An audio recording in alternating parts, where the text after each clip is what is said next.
Hello. So here we are now. We are going to create a photo in Photoshop. We'll play around with it. We'll add a white spot background and the gloss. Send it to Maintop and then to Wellprint. So you can start by either dragging a photo in or open a new one. I've just placed it on my desktop for now. I'll have to be quiet, it's very late here. Hopefully you can hear me alright with my croaky voice. I still got the flu. So here's our image. Now what I'm doing is, the example here I'm going to give is I'm going to put it onto a 1500 by 100 slate for an example. So first things first, I always try to resize it. Image size. Now obviously with these locked it will move within proportion, however we're likely going to need it smaller than that, and I'm not really worrying about the portion for now. I definitely want 100 for the slate, and it is 177, so it's not too bad to be fair, but we're just going to stick with what I said. And we're going to go to 150 by 100. I stick 300 as a resolution and we'll hit OK. So now that the size is corrected, I'll come to the magnifying glass, I'll zoom in, I'll zoom in again. I just try to get as full screen as I can. You can use the sliders at the bottom here to adjust it. That's big enough for me. I think the next stage would take it out, yeah. If you obviously need to go back, minus, and then click the left mouse button again. I'm just going to add some random stuff, I guess. Lost where everything is now. There's the text button. Horizontal. We're just going to say hello, sky. Obviously, if we want to change the size of that now, we can actually come up to here, choose bigger text, choose different font. Yeah, let's go with it. If we select off of it, we've got our font there. We can double click over here next to the name and it brings up this tab. Now if you just move that out of the way, it just give you a little bonus here, show you how to edit text. You can actually put a stroke on, so you can see now as I click that, a black border comes around it. Now if you want to adjust it, you can change different things here or over here. What did I just do? I just added a second one. Let's just add one. Don't want to add two. And if I scroll, as you can see, it makes the outline thicker, but you can see it loses the white. That's because we have it set to inside. If we set it to outside, it puts the black on the outside of the text. You can also change the color. Let's put it to red. So you can do stuff like that. You can also have color. Where's a gradient? There's a gradient. So as you can see, as you can see here, look, the stroke's still selected because all I did was press the tick. If you just press it, it brings up all the options. And at the minute, the gradient is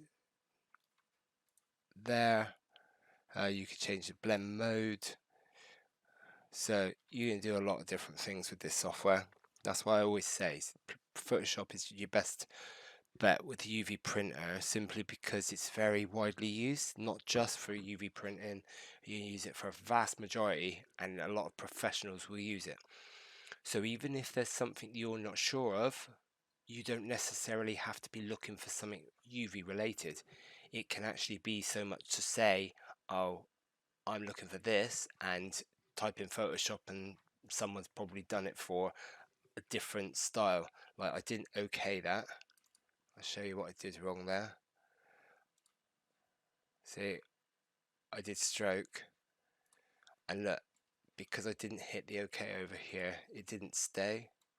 It doesn't matter, to be fair, because and we hit OK, it stays. Okay, right.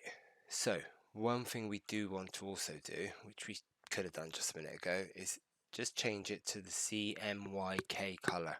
Now, obviously, at the moment, RGB color is like what you see on your monitor, but when we print, we are going to be printing in CMYK mode. So click that. We can flatten or don't flatten. Say OK. And there you go. What it's done is it's just flattened it down to one layer. It doesn't matter for this. If I've got multiple layers that I'm doing stuff with still, I don't always tend to flatten. I'll just say don't flatten.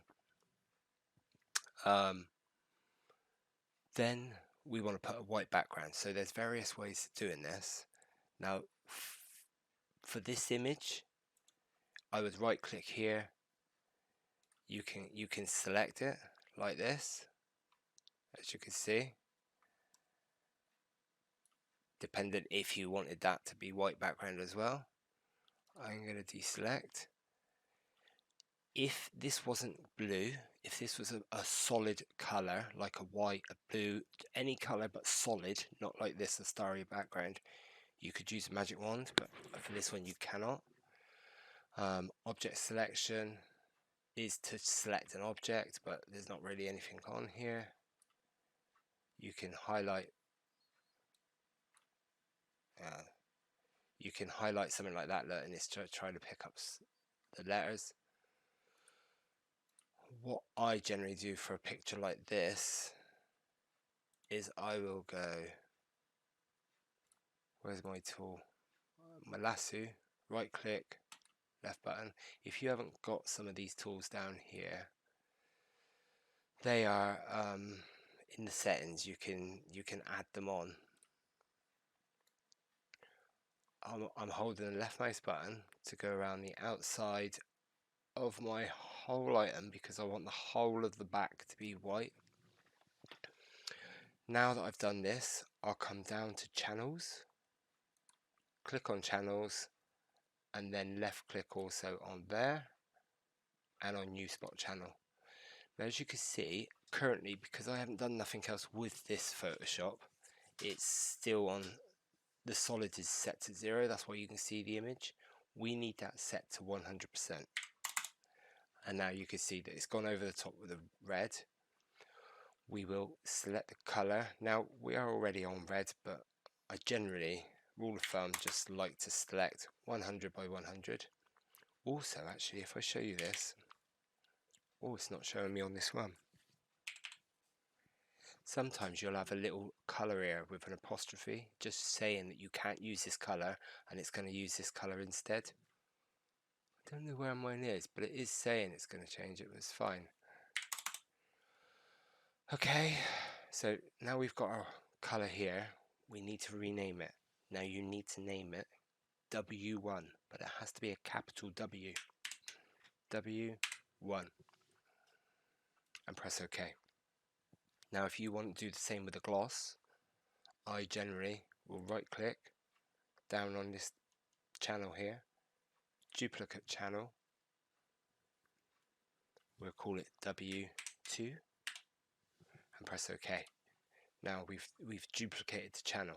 Now what we got to do is we got to double click on here, double left click, and bring this back up. Look, so we can now choose the color.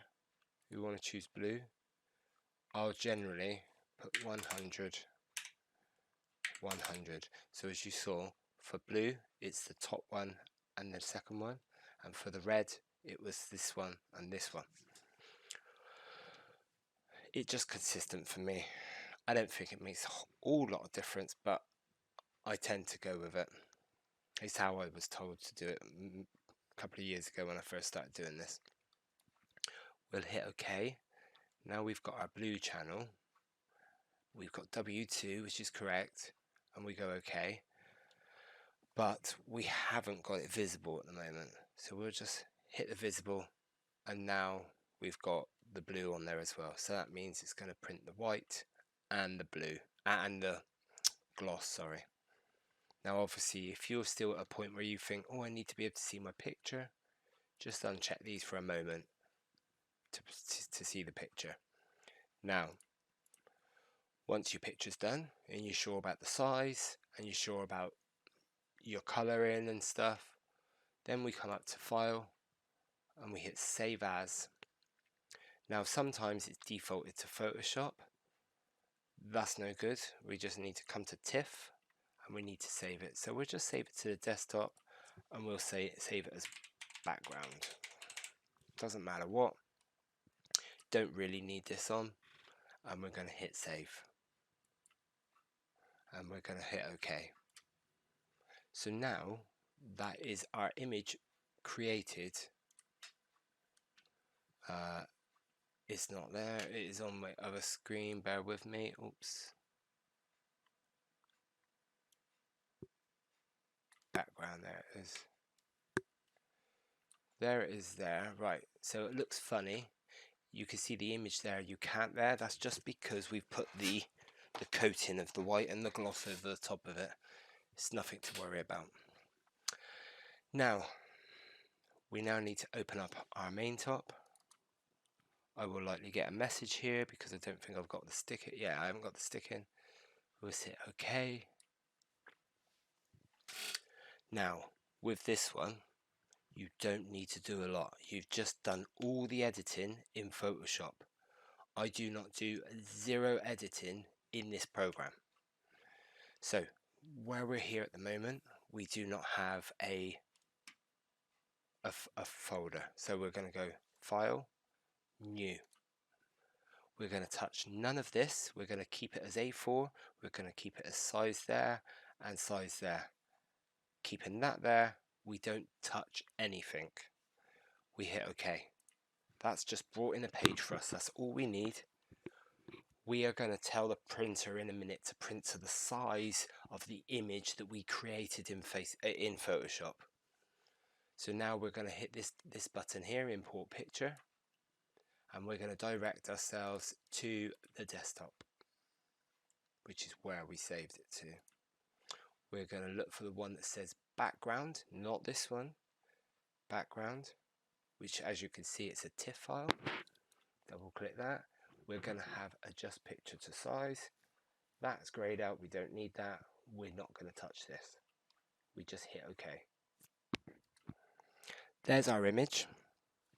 However, now what we need to do is we need to flip this image, because when we put it into Wellprint, it will flip it in Wellprint. So we do it here and then it will print the correct way once it's being sent to our printer.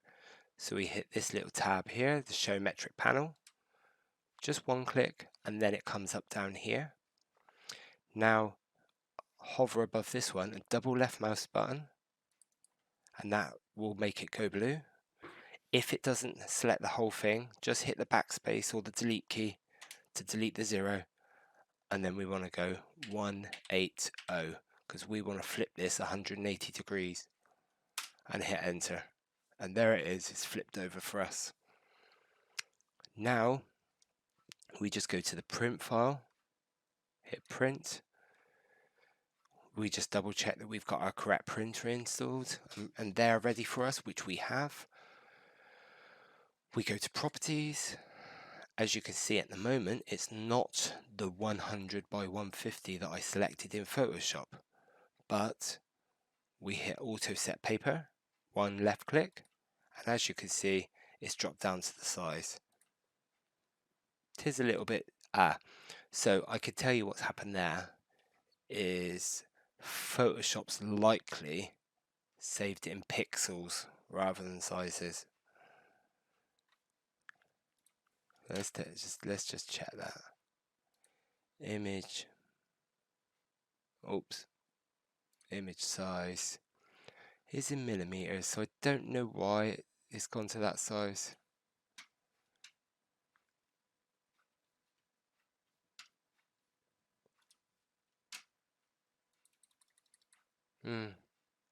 I'll look into that.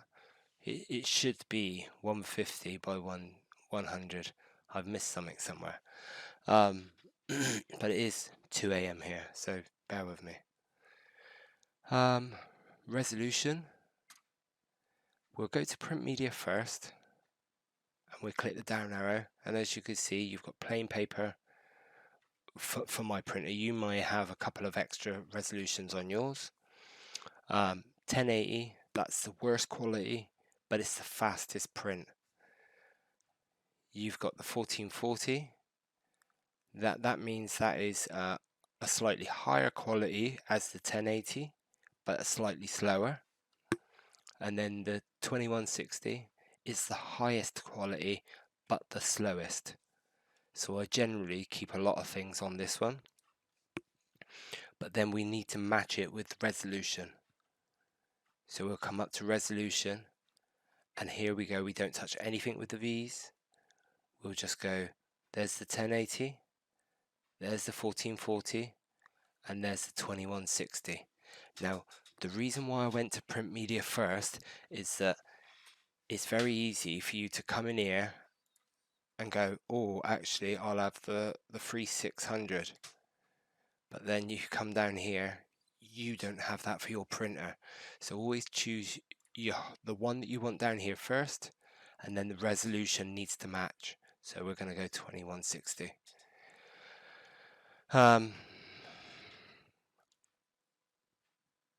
I then will go hit OK,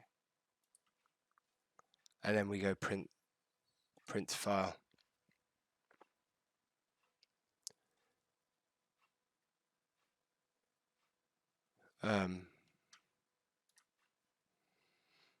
That did not work correctly. Excuse me. Right, so as you can see right here, it isn't showing up correctly. Now what it should be doing is popping me up a window to save.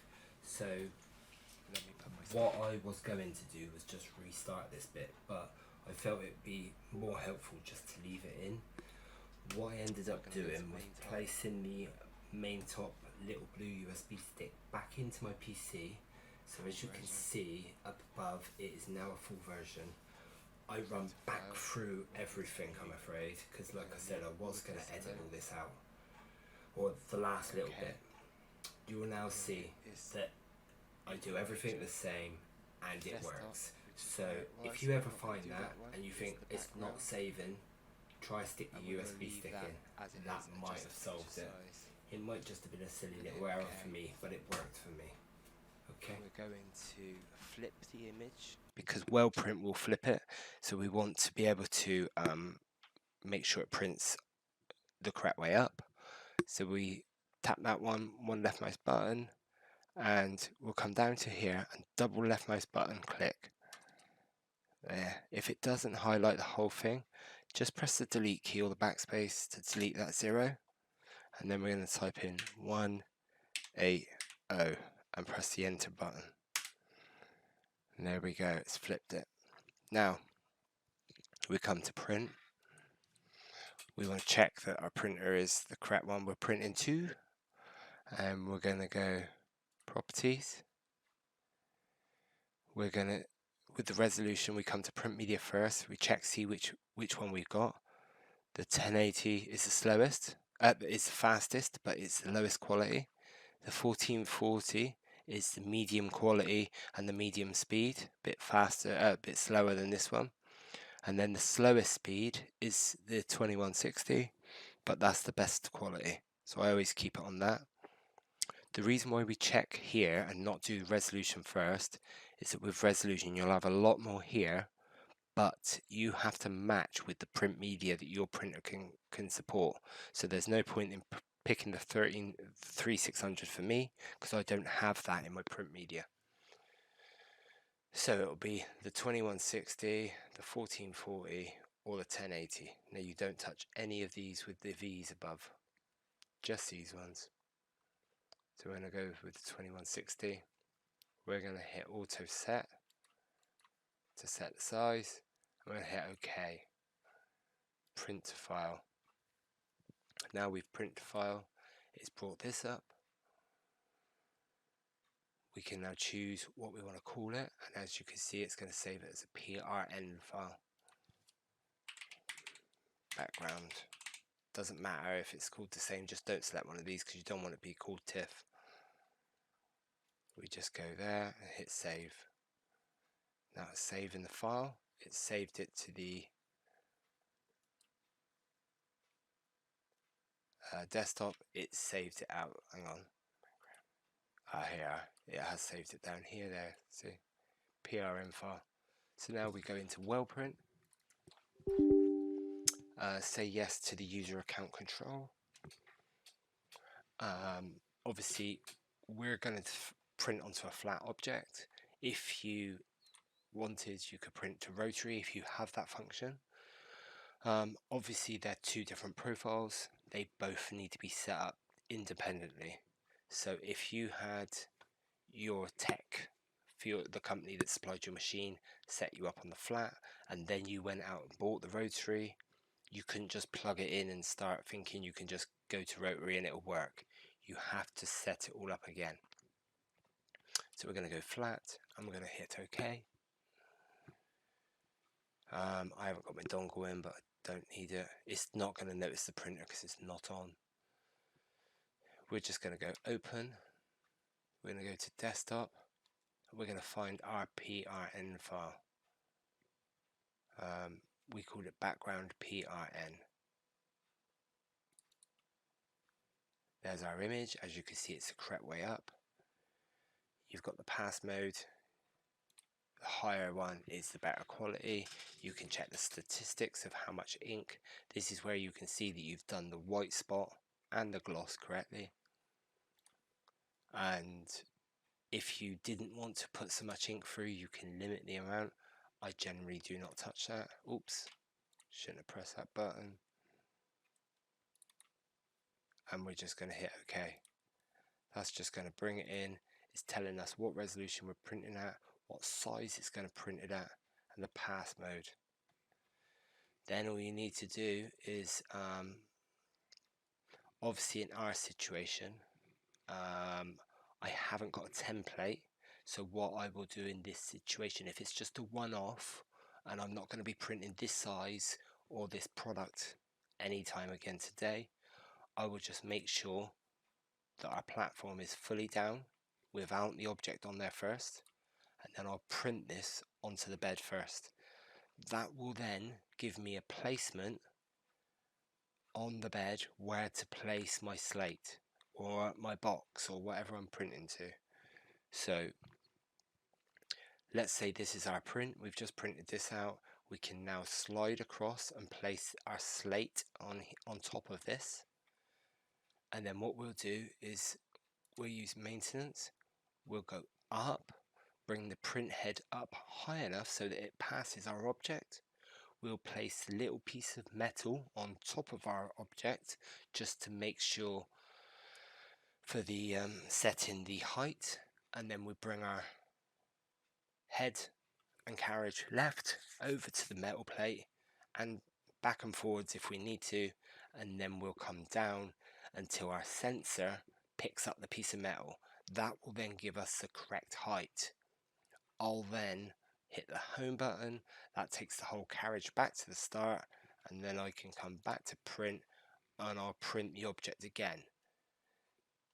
Now what that's then done is you've now placed it down. Obviously when you pick up the piece of metal, if you're printing on something light like a business card or something, you may need to reposition it because it can move. A slate's usually pretty heavy, so it won't move. But that is literally it. I know it dragged on for 20 odd minutes, but it's pretty darn straightforward.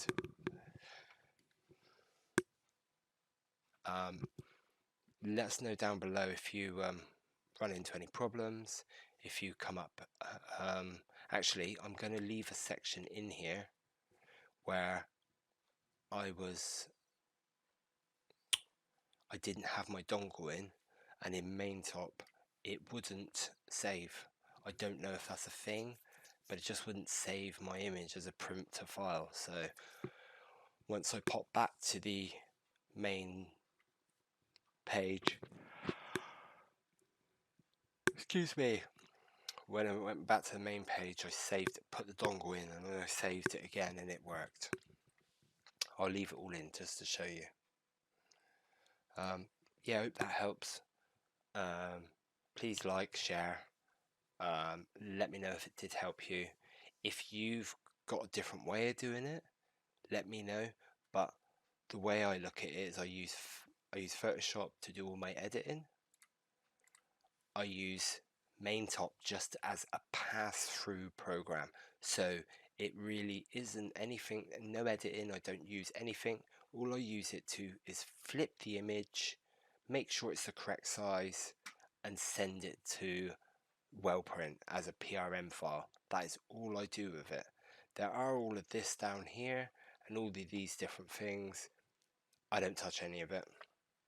It just overcomplicates it. If you don't know everything about this program, the information on the internet really isn't there for it. But as I said before, Photoshop is used by not only us using this program, but it will be used by photographers, it will be used by sublimation people, it will be used by lots of different industries. So the information is readily available on YouTube for you to help you with Photoshop. So my advice, get yourself a Photoshop. If you can afford to buy it, because it is expensive, try to have a look on Google and see if you can get some sort of cheaper deals. If you're really stuck, let me know. I can try to find some way of getting it cheaper to you. Yeah, you might be able to pick up a second-hand copy or something. It don't have to be the latest one. If you're not going to be using all those features, get an older version. It won't matter so long as it's Photoshop and it supports the TIFF format, which I think it always has. Anyway, I'll leave that there for you. And hopefully we'll come back next time with me feeling a bit better without sounding junk and be able to make another video. Thanks guys. See you again.